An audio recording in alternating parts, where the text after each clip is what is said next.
नमस्कार, बहुत स्वागत है आप सभी का जी राजस्थान में। मैं हूं आपके साथ अंकुर श्रीवास्तव। आप देख रहे हैं हमें फिक्र है आपकी।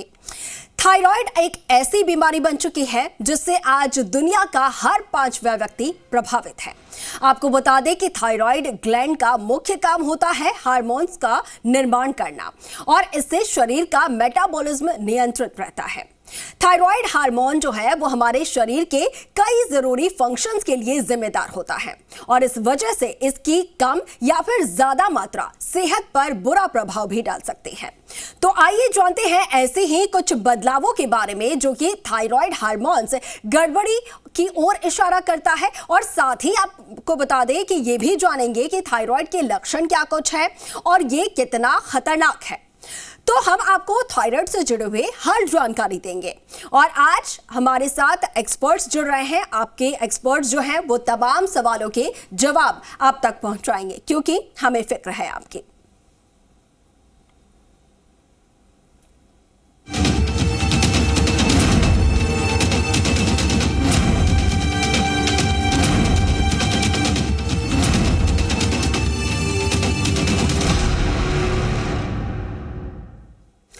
तो आज हमारे साथ दो एक्सपर्ट्स जुड़ रहे हैं। Doctor Vishal Gupta internal medicine expert हमारे साथ हैं। सर, स्वागत है आपका हमारे इस खास पेशकश में। और डॉक्टर रंजन कुमार भी हैं, फिजिशियन हैं, वो भी सर हमारे साथ जुड़ रहे हैं। सर, आपका भी बहुत स्वागत है। और हमारे आज के एक्सपर्ट्स बताएंगे थायराइड के लक्षण, बचाव और इस परेशानी से कैसे निपटा जा सकता है। साथ ही अगर आपके मन में भी कोई सवाल है, किसी तरीके की परेशानी से अगर आप जूझ रहे हैं तो आप हमारे साथ जुड़ सकते हैं। हमारे एक्सपर्ट से आप अपने सवाल कर सकते हैं। हमारा नंबर टीवी स्क्रीन पर फ्लैश हो रहा है 0120715386 012071538787।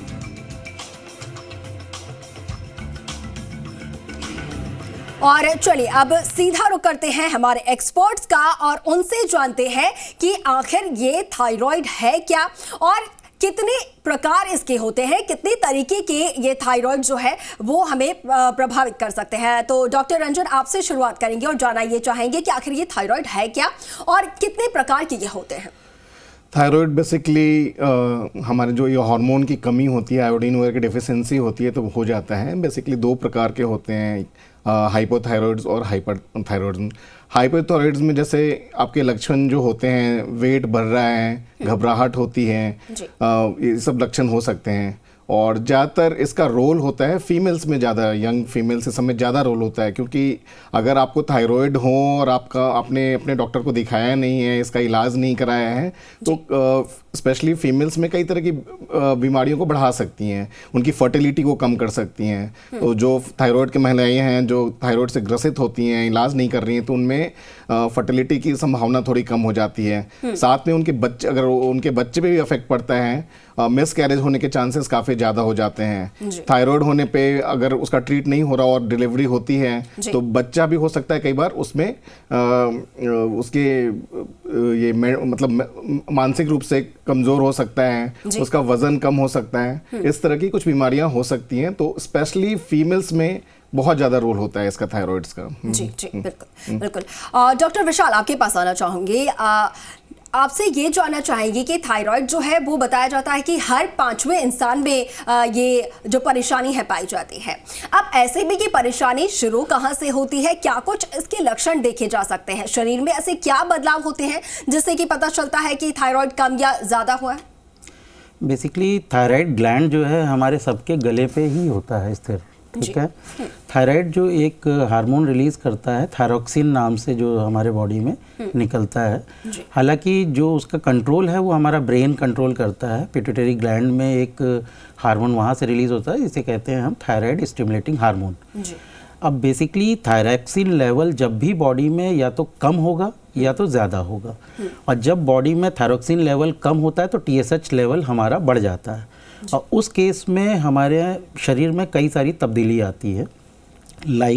जैसा डॉक्टर साहब ने बताया कि फीमेल्स में ये लक्षण ज़्यादा इसलिए दिखते हैं क्योंकि उसके जो पर्टिकुलर कॉज है, इनफर्टिलिटी का कॉज ज़्यादा दिखता है।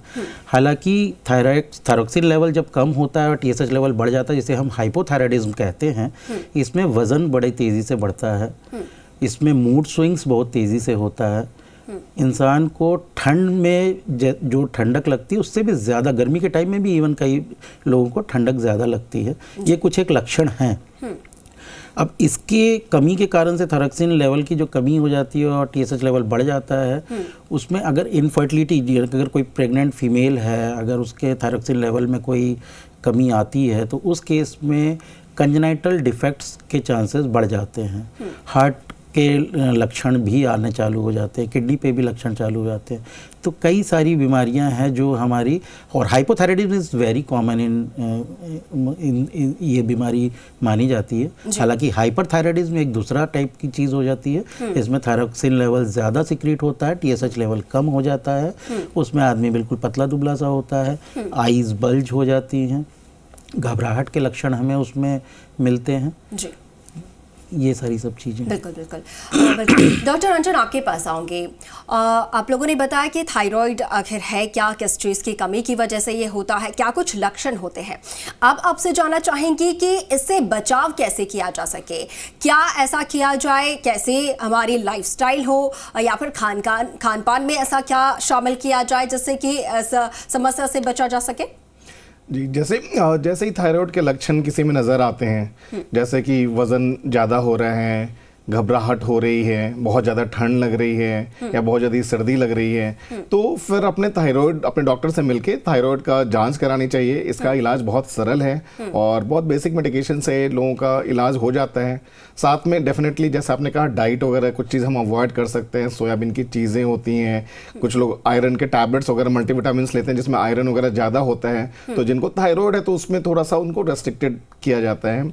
और ये डाइट वगैरह से करके, मेडिकेशन से लोगों का आसानी से थायराइड का ट्रीटमेंट वगैरह हो जाता है और इसे कॉम्प्लिकेशन से बचे रह सकते हैं। जी बिल्कुल बिल्कुल। डॉक्टर विशाल, क्या थायराइड जो है वो और भी स्वास्थ्य समस्याओं को आमंत्रण दे सकता है इससे, जैसे कि अगर कोई मरीज है जो कि थायराइड से पीड़ित है, काफ़ी सालों से उसे थायराइड है, तो क्या और भी बीमारियां उसे हो सकती हैं थायराइड की वजह से। हाँ जी, जैसा मैंने आपको बताया कि थायराइड बेसिकली एक ग्लैंड जो हमारे गले में स्थिर होता है, वो एक हार्मोन है।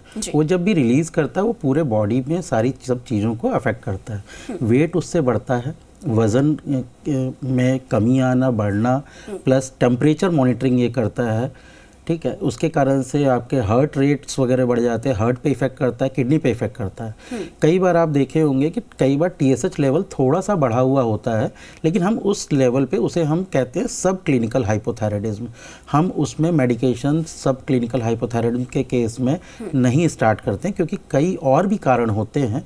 जैसा डॉक्टर साहब ने बताया कि मल्टीविटामिन अगर कोई बंदा ले रहा है या आयरन की मेडिसिन्स ले रहा है, या और भी कई एनवायरमेंटल इफ़ेक्ट होते हैं जिसके कारण से mild increase in TSH level होता है। लेकिन कभी जब हम अगर कोई बहुत ओबीज़ है तो अगर हम उसका वेट लॉस कराएं या उसका लाइफस्टाइल बिल्कुल चलने फिरने वाला नहीं है, तो उसको हमने लाइफस्टाइल मॉडिफिकेशन वगैरह कराया, तो कई बार हम देखते हैं ऐसी सब चीज़ों से टीएसएच लेवल कम हो जाता है, उसको मेडिकेशन की भी ज़रूरत नहीं होती है। हालांकि थायराइड को कंट्रोल करना बहुत ज़्यादा ज़रूरी है, खासकर ये हार्ट पे, किडनी पे, ब्रेन पे, इन सब चीज़ों पे इफ़ेक्ट करता है, because this is a hormone. जी जी बिल्कुल बिल्कुल। तो हार्मोन्स की वजह से और भी कई समस्याएं जो है वो आपको हो सकती हैं, तो ऐसे में आपको अपने खान पान का खास तौर पर ख्याल रखना है।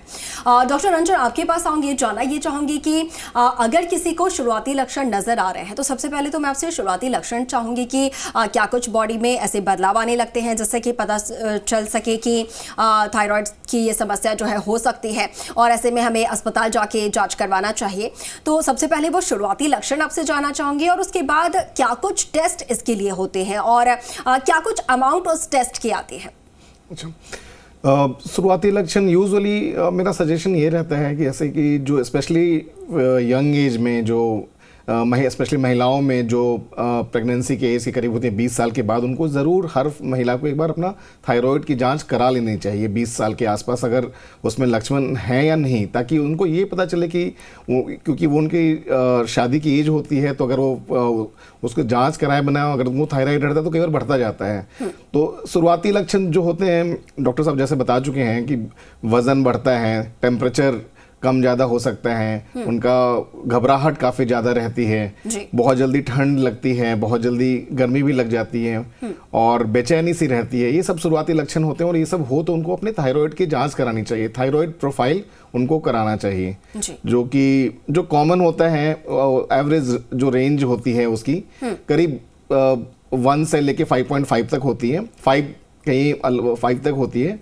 और स्पेशली लेकिन जो महिलाएं चाहती हैं कि वो प्रेग्नेंट होना चाहती हैं, उनको उस समय कोशिश ये रखी जाती है कि उनका थायराइड का जो TSH का लेवल है वो 2 से 3 तक रखा जाए, तो वो ज़्यादा सही होता है, जिससे कि अगर उनमें और बच्चों में होने वाली कॉम्प्लिकेशन और उनके फर्टिलिटी के चांसेस जो होते हैं, अगर वो थायराइड का लेवल सही रहता है तो बढ़ जाता है। अगर थायराइड कंट्रोल नहीं होता है तो मिस कैरेज के चांसेस काफ़ी ज़्यादा हो जाते हैं और काफ़ी सारी परेशानियों का सामना करना पड़ता है उनको।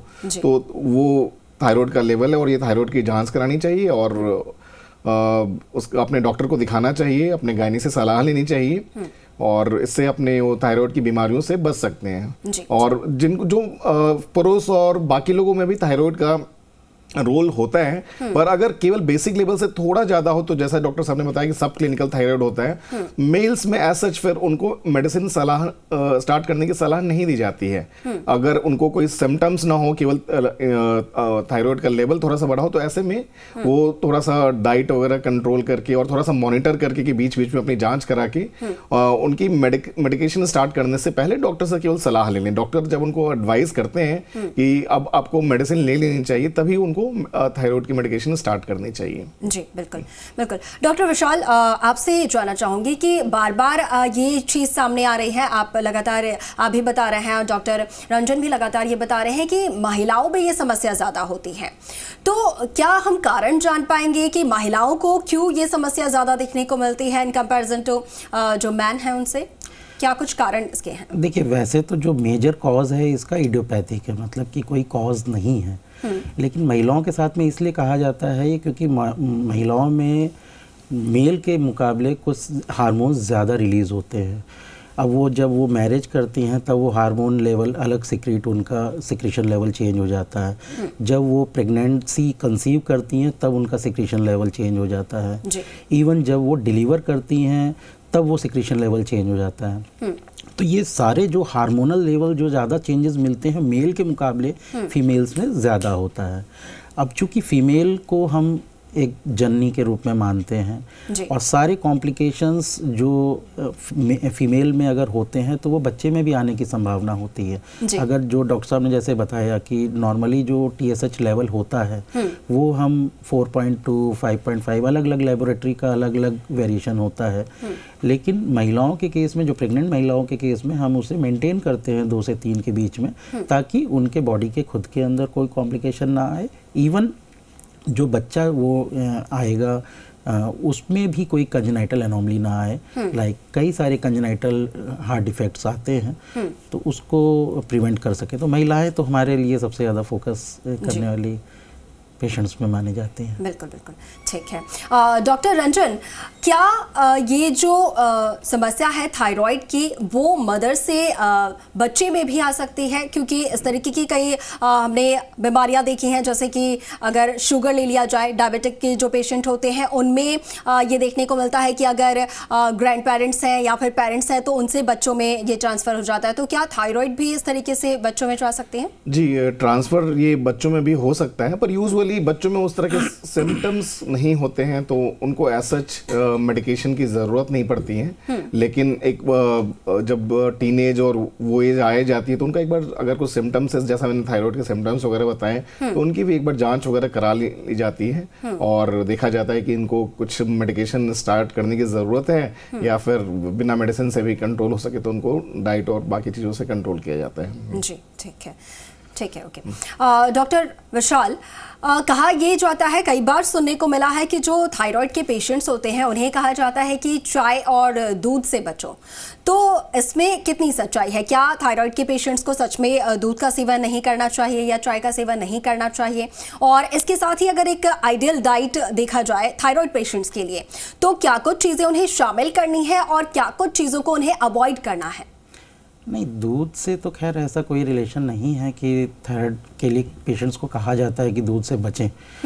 जो हम लोगों ने जितनी पढ़ाई करी है उसके हिसाब से जो हमें पता है, पत्ते गोभी की जो सब्जियां होती हैं उस फैमिली ग्रुप्स की जो सब्जियां, जैसे आपका पत्ता गोभी हो गया, इन सब चीज़ों से थोड़ा सा थायराइड हार्मोन लेवल का चेंजेस देखा गया है। तो इसको थोड़ा सा हमें अवॉइड करना होना चाहिए, बाकी दूध से उसका कोई रिलेशन नहीं है। जी जी, ठीक है। तो ये है कि ये सिर्फ एक अफवाह है कि जो थायराइड पेशेंट्स हैं उन्हें दूध का सेवन नहीं करना है या चाय का सेवन नहीं करना है, लेकिन हाँ कुछ चीज़ें ऐसी हैं जैसा कि डॉक्टर विशाल ने बताया कि पत्ता गोभी और उस फैमिली की जितनी सब्जियां हैं उन्हें आप थोड़ा सा अवॉइड कर सकते हैं। इसके साथ ही सर, अगर कोई थायराइड का पेशेंट है या फिर अगर उन्हें लग रहे हैं कि उनमें सिम्टम्स थायराइड के नज़र आ रहे हैं, तो क्या ऐसे भी कुछ तरीके हैं जिससे कि वो घर पर ही अपनी थायराइड की जाँच कर सके? थायराइड की बेसिकली ब्लड टेस्ट से ही पता चलता है। वो घर पे भी अपने किसी भी लैब को बुलाकर अपने घर की जांचें करा सकते हैं, लेकिन और किसी चीज़ से ऐसे घरेलू मेथड से तो हम नहीं पता चल पाएगा। वो ब्लड टेस्ट के में उनके हार्मोनल लेवल देख के ही पता चलेगा उनका कि थायराइड है या थायराइड की समस्या से ग्रसित है या नहीं है। ठीक है, ठीक है।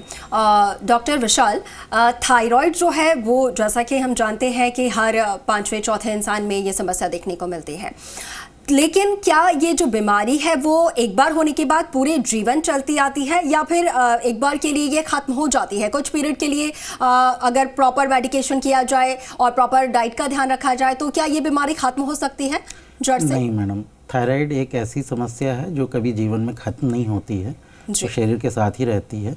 जब हम मेडिसिन लेते हैं तो वो कंट्रोल में रहती है, मेडिसिन नहीं लेने पे फिर से वो अनकंट्रोल हो जाती है। जैसे हम बीपी शुगर की, थायराइड की मेडिसिन साथ में खा सकते हैं आराम से, उसमें कोई दिक्कत नहीं। जैसे बीपी शुगर की हम मेडिसिन खाते हैं, वैसे ही एक थायराइड की छोटी सी एक गोली खानी होती है, सुबह सुबह उठ के खाली पेट खानी होती है। खाने से उसका रिलेशन बस इतना है कि उसको खाने से कम 1 घंटा पहले खाया जाए, क्योंकि फूड उसको अफेक्ट करता है थायराइड की मेडिसिन को, तो उसके एब्जॉर्प्शन में डिले करता है। तो खत्म तो खैर नहीं की जा सकती इस बीमारी को जड़ से। ठीक है, ओके। डॉक्टर विशाल और डॉक्टर रंजन, आप दोनों का बहुत शुक्रिया हमारे साथ स्टूडियो में बातचीत के लिए, और तमाम जो दर्शक हमें इस वक्त देख रहे हैं जो कि इस थायराइड की समस्या से परेशान है, उम्मीद है कि आप लोगों को काफ़ी हद तक डॉक्टर्स ने, हमारे एक्सपर्ट्स ने जो एडवाइजेस दी हैं, जिस तरीके से उन्होंने हमें गाइड किया है, आपको काफ़ी हद तक मददगार साबित होंगे। डॉक्टर साहब का बहुत शुक्रिया हमारे साथ जुड़ने के लिए। धन्यवाद। और चलिए इसी के साथ फिलहाल के लिए हमारे इस खास पेशकश में इतना ही, लेकिन आप सभी अपना ख्याल रखें और जितनी हो सके कोशिश किए कि आपकी जो फिजिकल एक्टिविटीज है आप हमेशा उन्हें एक्टिव तौर पर रखें और थोड़ी सी एक्सरसाइज जरूर करें। चलिए, नमस्कार।